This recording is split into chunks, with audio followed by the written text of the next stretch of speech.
هغه هم یو وخت چې د پیښور نه به تر لنډي کوتل ریلوے سټیشنه پورې د اور ګاډی راتلو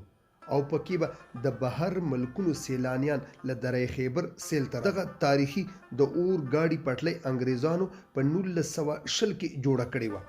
په کوم چې اولنۍ د اور ګاډی په 1925 کې لنډي کوتل ته راغلی و د اور ګاډي په دغه پټلۍ کومه چې په سمه او په غر د 4 سرنګونو او 92 پلونو نه پس لنډي کوتل او بیا وروسته لنډي خانې تورخم پورې غځېدلې وه د بهر ملک د سیلانیانو په شمول به ځایي خلکو هم د اور ګاډي دغه چکر له پیچ و خم څخه وروسته د ځان د پاره څه اعزاز نه کم نه ګڼلو ولې کله نه چې په 2000 کې خونړی سیلاب دغه تاریخي د اور ګاډي پټلۍ ړنګه کړه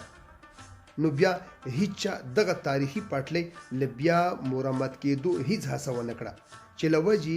دغه تاریخي پټلۍ خپل اهمیت د لاسه ورکوي